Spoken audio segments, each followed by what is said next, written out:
आदाब, मुंसिफ टीवी में आपका इस्तकबाल है। उत्तर प्रदेश और उत्तराखंड की खबरों के साथ मैं हूं मोनित अनवर। देखेंगे तमाम बड़ी खबरें, लेकिन सबसे पहले हेडलाइंस।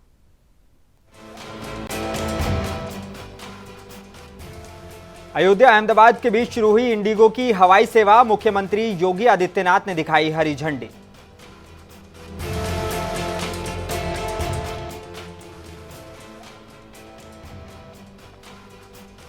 पूर्व मुख्यमंत्री अखिलेश यादव ने भाजपा पर कसा तंज। बोले, बड़े पैमाने पर भाजपा सरकार में हो रही है लूट।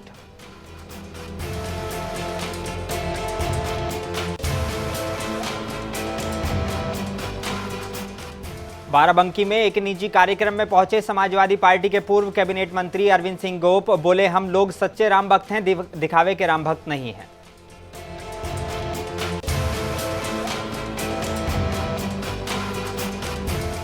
अयोध्या में प्राण प्रतिष्ठा को लेकर सर्किट हाउस में हुई बैठक। ट्रस्ट के सदस्य डॉक्टर अनिल मिश्रा बोले, श्रद्धालुओं को भी अच्छी सुविधाएं मिल सके, यही हमारी मंशा।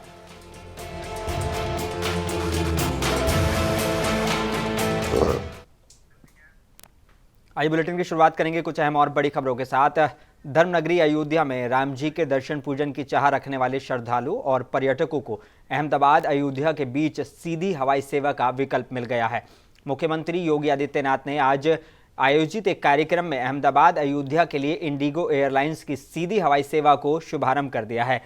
अयोध्या अहमदाबाद के बीच नई हवाई सेवा के शुभारंभ के पर खुशी जाहिर करते हुए मुख्यमंत्री योगी आदित्यनाथ ने कहा कि इस उड़ान सेवा से भगवान श्री राम की नगरी अयोध्या हवाई सेवा द्वारा सीधे अहमदाबाद से जुड़ गई है। अयोध्या से दिल्ली के बाद अहमदाबाद दूसरा कनेक्टेड स्थल है।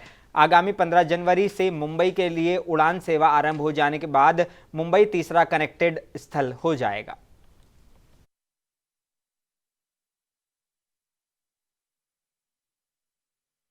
उत्तर प्रदेश के अंदर पिछले 8-10 वर्षों के अंदर पैसेंजर की संख्या में भी काफी वृद्धि हुई है।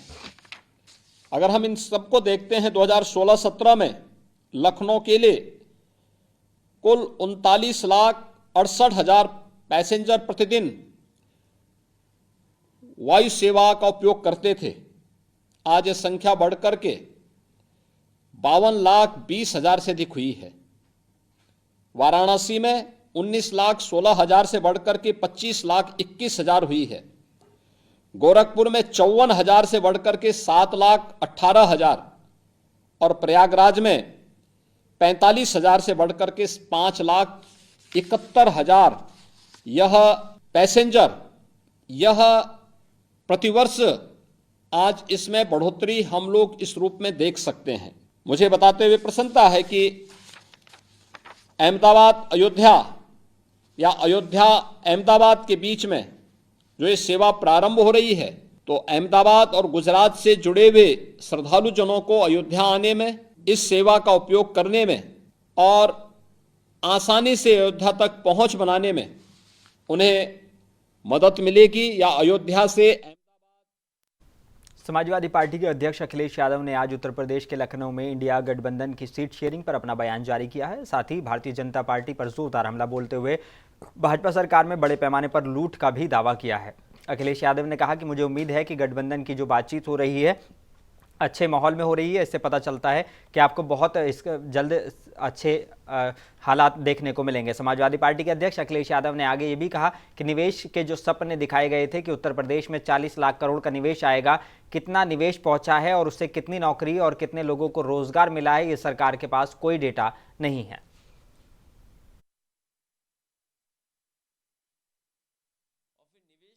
सपने दिखाए थे कि उत्तर प्रदेश में 40 लाख करोड़ का निवेश आएगा, उत्तर प्रदेश में कितना निवेश पहुंचा है और उस निवेश से कितनी नौकरी, कितने लोगों को रोजगार मिला, ये सरकार के पास कोई डेटा नहीं है।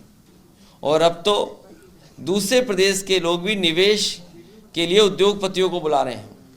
जो उद्योगपति उत्तर प्रदेश सरकार में जब यहाँ पर इन्वेस्टमेंट मीट हुई थी, उन्होंने भरोसा दिलाया था कि यहाँ पर निवेश करेंगे, आज वही उद्योगपति दूसरे प्रदेशों में निवेश कर रहे हैं और दूसरे प्रदेशों में निवेश का संकल्प ले रहे हैं। तो बताइए उत्तर प्रदेश में निवेश कब आएगा? इन तमाम सवालों को लेकर के चर्चा हो रही है। हमें उम्मीद है कि हमारे सभी पार्टी के पदाधिकारी मिलकर के, विधानसभा के अध्यक्ष जो यहाँ पर बैठे हैं, ये सभी मिलकर के समाजवादी पार्टी को। बाराबंकी जिले में एक निजी हॉस्पिटल का उद्घाटन करने सपा के पूर्व कैबिनेट मंत्री अरविंद सिंह गोप पहुंचे। मुख्य अतिथि के रूप में पहुंचे सपा पूर्व कैबिनेट मंत्री अरविंद सिंह गोप ने फीता काटकर हॉस्पिटल का उद्घाटन किया। इस दौरान जब अरविंद सिंह गोप से पूछा गया कि 22 जनवरी को राम मंदिर में रामलला की प्राण प्रतिष्ठा होनी है, आपको आमंत्रित किया गया है कि नहीं, इस पर सपा के पूर्व मंत्री अरविंद सिंह गोप ने कहा कि हम लोग सच्चे राम भक्त हैं, दिखावे के राम भक्त नहीं हैं। जब भगवान राम हमें बुलाएंगे, हम सब लोग दर्शन करने अयोध्या जाएंगे। डॉक्टर इकबाल जी को इसलिए बधाई दूंगा कि केयर तरफ से जिन्होंने आज हॉस्पिटल शुरू किया है, बहुत अच्छी तरीके से उसको बनाया है, बड़ा ध्यान रखा है जब मरीज आएगा उसको कैसे सुविधा दी जाए।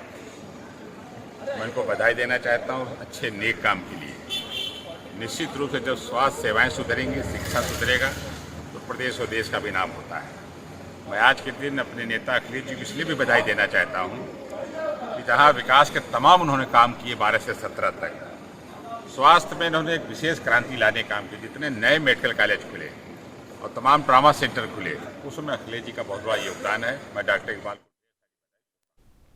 कांग्रेस पार्टी और राहुल गांधी के ऊपर अयोध्या हनुमानगढ़ी का एक बयान। महंत राजूदास ने कहा है कि उन्होंने राम जी को निमंत्रण अयोध्या आने से नहीं स्वीकार किया है, इसलिए राम जी इनको स्वयं भी नहीं स्वीकार करते। ऐसे बुद्धि वाले व्यक्ति भगवान के स्थान पर ना आए, कोई बात नहीं, जिसकी भावना रहेगी वैसी उसकी बुद्धि होगी।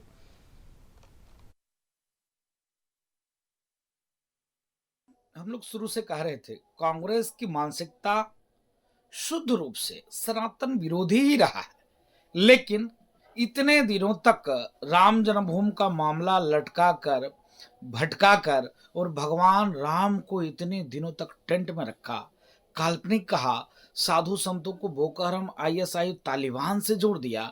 उनके नेता यह कहते हो कि मोदी मजबूत होगा तो सनातन मजबूत हो जाएगा।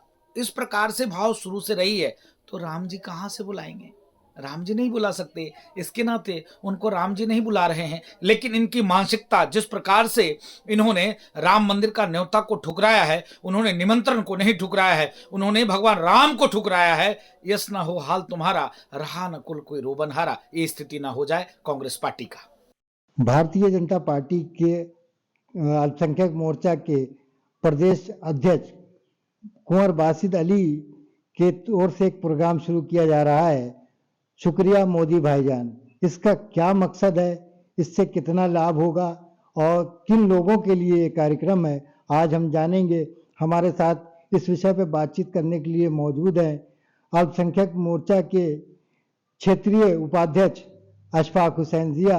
हम उनसे जानेंगे कि ये प्रोग्राम कब से शुरू होगा और इसका मकसद क्या है। क्या मकसद है इस प्रोग्राम का? शुक्रिया मोदी भाईजान। ना दूरी है ना खाई है, मोदी हमारा भाई है, शुक्रिया मोदी भाईजान। ये कार्यक्रम हर ज़िले में अल्पसंख्यक मोर्चे की तरफ से आयोजित किया जा रहा है। इस प्रोग्राम में ये उन महिलाओं की आवाज़ है जिनको मोदी जी ने छत दी है, उन माँ बहनों का प्रोग्राम है जिनको मोदी जी ने राशन दिया है, शौचालय दिया है। इस तरीके से अनेक योजनाओं में लाभ जिन बहनों को, जिन माँओं को मिला है। ट्रिपल तलाक है, बहुत बड़ा इशू था जो भारतीय जनता पार्टी ने पूरा किया है। इस तरीके की महिलाओं को लाभ मिला है, वो लोग मोदी जी को शुक्रिया करेंगी। ये प्रोग्राम इन्हीं के लिए। क्या आह्वान होगा महिलाओं से आपका? देखिए, महिलाएं एक बड़ी तादाद है और 2024 जो हमारा लक्ष्य है कि उत्तर प्रदेश में योगी जी के नेतृत्व में उत्तर प्रदेश की 80 सीटें जीतने का, उसमें अल्पसंख्यक समाज जिताने का काम भी करेगा और जीत को एक बड़ी पैमाना तय करेगा अल्पसंख्यक समाज। भाजपा में अल्पसंख्यक जुड़ेगा, क्या रणनीति है? देखिए, हम लोग अल्पसंख्यक समाज जो हैगा वो इतना मोदी जी ने हर तरीके से, योगी जी ने लाभ दिया है कि अब 2022 में 9% मुसलमानों ने वोट भारतीय जनता पार्टी को दिया। आपको लगता है क्या खुल के आने लगे हैं मुस्लिम आपके? बिल्कुल, अब बहुत ज़्यादा खुल के आने लगे हैं। मुसलमान अल्पसंख्यक जो समाज है वो भारतीय जनता पार्टी के साथ खुल के आ चुका है। और अब क्योंकि आंखें खुल गई हैं, पिछली हुकूमतों ने सिर्फ वादे किए हैं, डराया है, धमकाया है और वोट लिया है। हमारा बहुत शोषण हुआ है। अब भारतीय जनता पार्टी को गारंटी की सरकार चाहिए है, मोदी जी की सरकार चाहिए है। 2024 में 400 का लक्ष्य पार करेंगे मोदी जी, और तिरवाला मोदी जी प्रधानमंत्री बनने जा रहे हैं। तो मुस्लिम बहुत तेजी से आपके साथ जुड़ेंगे, आपको ऐसा विश्वास है? मुस्लिम हमारे साथ जुड़ चुके हैं। नगर निकाय चुनाव में भी आपने देखा कि मुसलमानों को टिकट भी दिए गए थे और मुसलमानों ने एक बड़ी जीत हासिल की है। और आने वाले दिनों में और इसका ग्राफ बढ़ता जा रहा है, क्योंकि मोदी जी और योगी जी जो योजनाएं हैं, किसी भी योजना में किसी भी समाज को कोई भी भेदभाव नहीं है, चाहे मुसलमान हो चाहे कोई भी, हर समाज के लोगों को योजनाओं में लाभ मिल रहा है। और उस लाभ के तहत हम लोग बहुत बड़े पैमाने पे जीत हासिल करने जा रहे हैं। महिलाओं से क्या संदेश है आपका? कि महिलाएं जो हैं वो इस देश में एक बड़ी संख्या है महिलाओं की, और हमेशा से महिलाओं ने मोदी जी को वोट किया है और आगे भी वो वोट करेंगी। और ख़ास तौर पे अल्पसंख्यक समाज की महिलाएं जो बहुत पीड़ित थी ट्रिपल तलाक को लेके, वो महिलाओं ने विधानसभा में भी और निकाय के चुनाव में भी और लोकसभा में भी बहुत बढ़ चढ़ के हिस्सा लेंगी। तो आपने देखा, ये हमारे साथ क्षेत्रीय उपाध्यक्ष बीजेपी अल्पसंख्यक मोर्चा के अशफाक हुसैन जिया साहब मौजूद थे। उनका साफ तौर पे कहना है, बीजेपी सबका साथ, सबका विश्वास और सबको साथ लेकर चलने वाली पार्टी है और आगे भी इसी नक्शे कदम पर काम करेगी। कैमरामैन अनूप श्रीवास्तव के साथ मैं साजिद हुसैन, मुंसिफ टीवी, अयोध्या। उत्तर प्रदेश के जिला अयोध्या में प्राण प्रतिष्ठा को लेकर सर्किट हाउस में चल रही बैठक से निकले श्री राम जन्मभूमि तीर्थ ट्रस्ट क्षेत्र ट्रस्ट के सदस्य डॉक्टर अनिल मिश्रा ने कहा कि ये बैठक सुरक्षा, आवास, स्वास्थ्य और सभी अन्य विषयों को देखते हुए हो रही है। कल योगी आदित्यनाथ अयोध्या आए थे, उन्होंने भी अधिकारियों को निर्देश दिया था, जिसके निर्देश अनुसार ये बैठक हो रही है। उन्होंने कहा कि 22 जनवरी को प्राण प्रतिष्ठा के बाद 23 तारीख को आने वाले देश भर के श्रद्धालु को भी अच्छी सुविधा मिल सके, किसी भी श्रद्धालु को कोई भी तरह की असुविधा ना हो, जिसको ध्यान में रखते हुए आगे की व्यवस्था कैसी हो, सभी प्रशासनिक अधिकारियों के साथ इसको लेकर बैठक की जा रही है। सुरक्षा की दृष्टि से, आवास की दृष्टि से, स्वास्थ्य की दृष्टि से, इन सभी विषयों पर विचार करने हेतु ये विचार विमर्श की बैठक चल रही है। निश्चित रूप से माननीय मुख्यमंत्री योगी आदित्यनाथ जी ने इसको ध्यान में रखकर कल यहाँ प्रवास किया था। सब अधिकारियों को निर्देश भी दिए होंगे, उसके अनुसार तैयारी के लिए बैठक है। अभी बैठक चल रही है। उत्तर प्रदेश के जिला संभल के हयातनगर इलाके के बहजोई रोड पर एक तेज रफ्तार दूध के टैंकर ने कार में टक्कर मार दी। कार में सवार 4 लोग थे जो गंभीर रूप से घायल हो गए। एक घायल को डॉक्टर ने मौके पर ही मृत घोषित कर दिया। बाकी 3 घायलों का इलाज चल रहा है। टक्कर मारने वाले टैंकर को पुलिस ने अपने कब्जे में लेकर जांच की कार्रवाई शुरू कर दी है।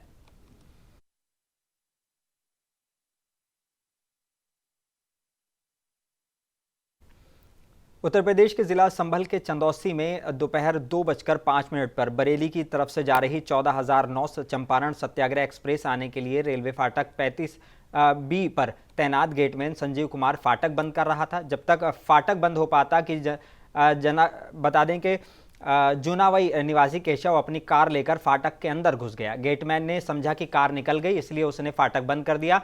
जब उसने बाहर आकर देखा तो उसके होश उड़ गए। कार दोनों बूम के बीच ट्रैक पर खड़ी थी। गेटमैन ने तत्काल इसकी जानकारी कंट्रोल रूम और आरपीएफ और जीआरपी को दी।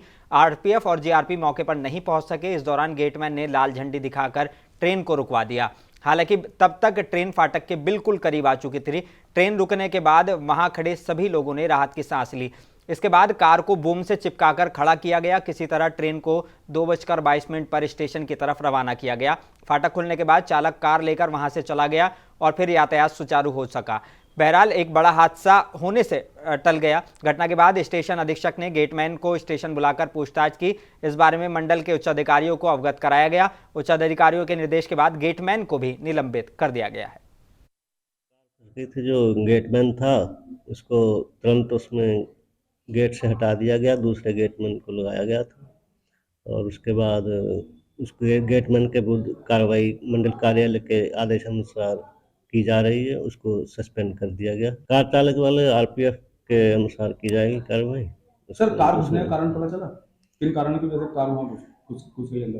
कार का कारण जल्दबाजी में गेट बंद होने वाला था तो बताया, जैसे गेटमैन ने एकदम तुरंत आगे घुस गया वो, और गेट बंद हो ही रहा था, गेटमैन देख नहीं पाया। जैसे कि यातायात की वहाँ ड्यूटी रहती है तो वहाँ उसके बावजूद भी कार कैसे घुस गई? यातायात जो वहाँ पे जो खड़े रहते हैं यातायात के पुलिसकर्मी, उन्होंने नहीं रोका गाड़ी को? उसमें पुलिसकर्मी होंगे नहीं, इसमें शायद ये देखने में आया, उस समय नहीं थे। उत्तर प्रदेश के जिला बिजनौर में पूर्व विधायक और बीजेपी नेता के फोटो पर शरारती तत्वों ने कालिख पोत दी। गुरु रविदास विश्व महापीठ ट्रस्ट के महामंडलेश्वर रविदास आचार्य सुरेश राठौर के सैकड़ों बैनरों और होर्डिंग्स पर शरारती तत्वों ने कालिख पोती। सुरेश राठौर ने एसपी से इस मामले में शिकायत की है। बता दें कि बैनर और पोस्टर में सीएम योगी और पीएम मोदी की तस्वीर फाड़ने का भी उन्होंने आरोप लगाया है। नगीना सुरक्षित लोकसभा सीट से टिकट के भावी उम्मीदवार हैं सुरेश राठौर। नगीना लोकसभा के कोतवाली, धामपुर, नगीना और नूरपुर, सियोहारा और नेटौर में ये होर्डिंग्स फाड़े गए हैं। भगवान राम के मंदिर के निर्माण का कार्य चल रहा है, उसको लेके मैंने अपने क्षेत्र में, लोकसभा क्षेत्र में कुछ होल्डिंग्स लगाए थे जो हजारों की संख्या में, और लगभग 100 से अधिक होल्डिंग के ऊपर मेरे चित्र पे जो मेरा फोटो लगा है उसके ऊपर उन्होंने छेड़छाड़ की है, काला रंग लगा के इस तरह का कृत्य किया। कहीं कहीं माननीय मोदी और योगी जी उनके चित्रों को फाड़ने लगा। अब देखो, मैंने कुछ कह नहीं सकता, पुलिस का काम है, लेकिन मैंने कल पूरा जाके देखा है, बहुत सारी जगह पर कैमरे लगे हैं जी। उत्तर प्रदेश के कुशीनगर जिले में एक हैरान करने वाला मामला सामने आया है। यहां विशुनपुरा थाना इलाके के नगर पंचायत दूधही वार्ड 3 में गुरुवार को सुबह 9 बजे प्रेमी के साथ जाने को लेकर पति और पत्नी में विवाद हो गया। कुछ देर बाद पत्नी ने घर में फांसी का फंदा लगाकर आत्महत्या कर ली। सूचना पर पहुंची पुलिस ने शव को कब्जे में लेकर पोस्टमार्टम के लिए भेज दिया है और जांच में जुट गई है।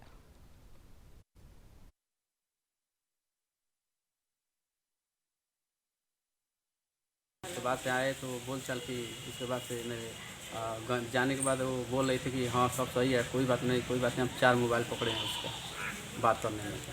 उसके बाद से फिर एक और मोबाइल पकड़ के एसओ साहब दिए हैं, बड़े साहब को। ईवीएम मशीन कैसे काम करती है, आपका वोट जब डलता है तो उसके बाद की क्या प्रोसेसिंग होती है, इसकी पूरी प्रक्रिया को जानना हो और समझना हो तो कलेक्ट्रेट चले जाएं। आगरा कलेक्ट्रेट में भी ईवीएम प्रदर्शन केंद्र शुरू हुआ है।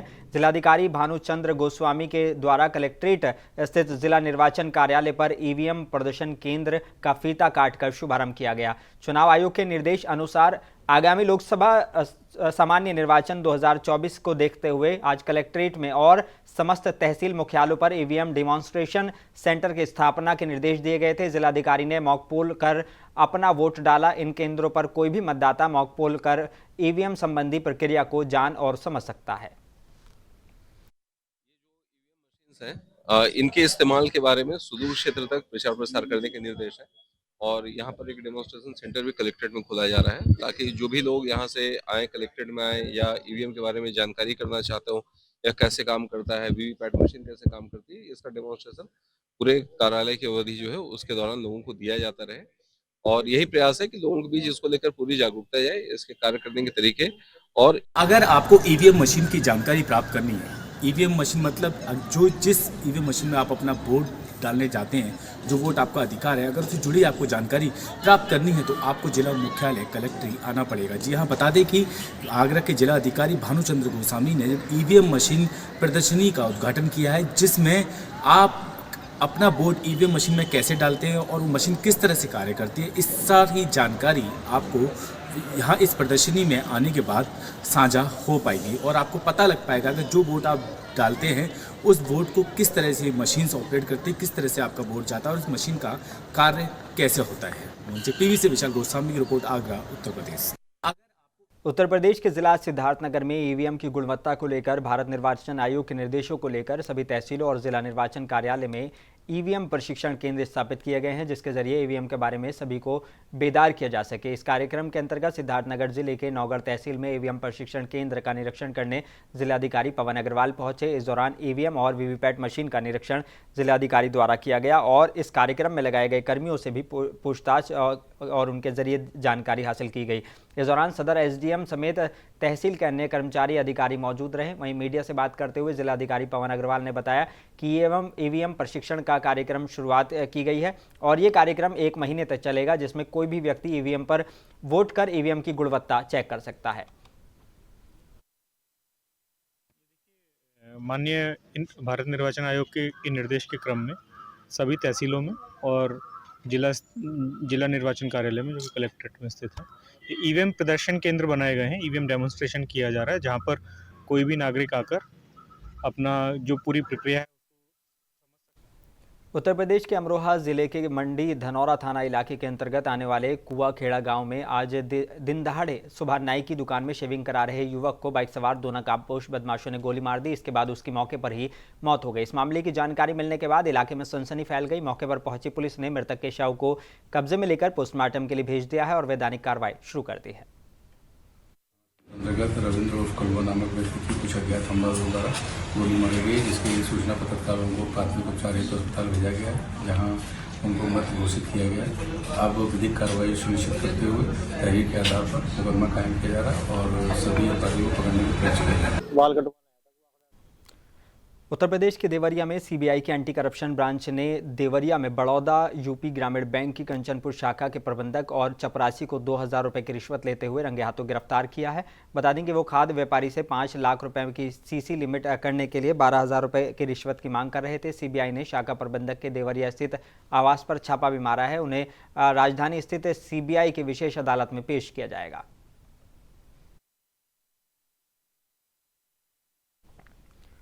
उत्तर प्रदेश के जिला मुरादाबाद के मुडापांडे थाना इलाके के गांव लाला ठीकर में उस वक्त हड़कंप मच गया जब पुरानी रंजिश के चलते दबंग लोगों ने एक घर में घुसकर महिला और उसके पति और बेटे के साथ मारपीट की और मारपीट में महिला घायल हो गई। महिला ने आरोपियों के खिलाफ मुडापांडे पुलिस को तहरीर दी है, मगर महिला का आरोप है कि पुलिस ने कोई कार्रवाई नहीं की और न ही किसी भी घायल का मेडिकल कराया है। पीड़ित महिला ने आज मुरादाबाद एसएसपी कार्यालय पहुंचकर एक तहरीर देते हुए आरोपियों के खिलाफ मुकदमा दर्ज करने की मांग की है।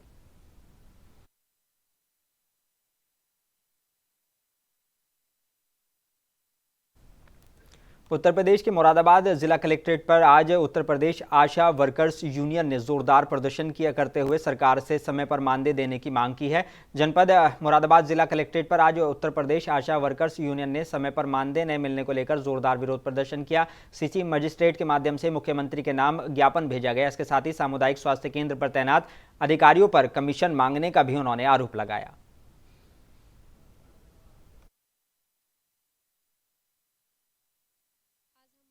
आशा बहनों की मांगों और संगनियों की मांगों के लेके ही यहाँ पर आए हैं, जिससे कि जो हमारी जो धनराशि है, जो हमारे मानदेय मिलता है, वो कभी टाइम से नहीं मिलता है, कट कट के मिलता है।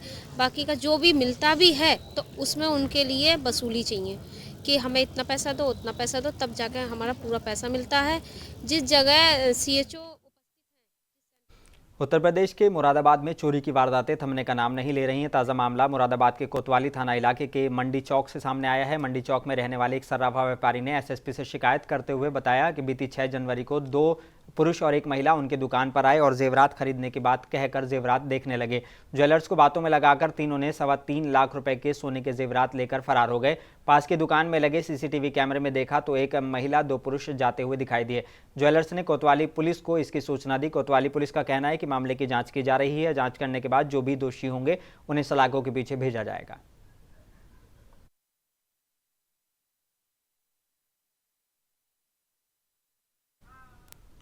उत्तर प्रदेश के फिरोजाबाद के थाना उत्तर पुलिस को बड़ी सफलता हाथ लगी है। 3 शातिर वाहन चोरों को पुलिस ने गिरफ्तार किया है। थाना उत्तर पुलिस टीम द्वारा मुखबिर की सूचना पर 3 शातिर वाहन चोर राजकुमार, बादल और मनोज को गिरफ्तार किया गया है और ट्रॉमा सेंटर के पीछे झाड़ियों के पास से रात 10 बजे उनको गिरफ्तार किया गया है। विद्युतगढ़ के कब्जे से सरकारी ट्रॉमा सेंटर, करौली मंदिर, गांधी पार्क से चोरी हुई 6 मोटरसाइकिल और रेपुरा रोड मंदिर टापाखुर से चोरी हुई 2 मोबाइल बरामद किए गए हैं।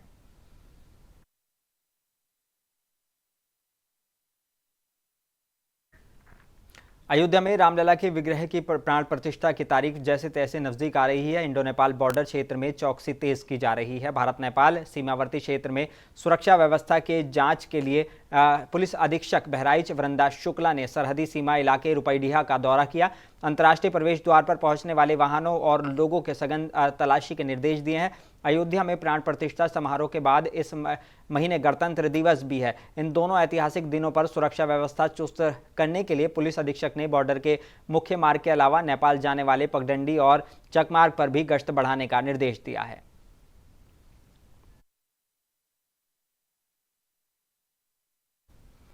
उत्तर प्रदेश के जिला रामपुर में व्यापार मंडल के पदाधिकारियों ने राष्ट्रीय अध्यक्ष संदीप अग्रवाल सोनी के नेतृत्व में शहर नगरपालिका पर जमकर प्रदर्शन किया और नगरपालिका के खिलाफ नारेबाजी की। साथ ही आरोप लगाते हुए कहा कि 10 साल से बंद पड़ी बापू मॉल की दुकानों को कम पकड़ी और किराए पर गरीबों को दिया जाए।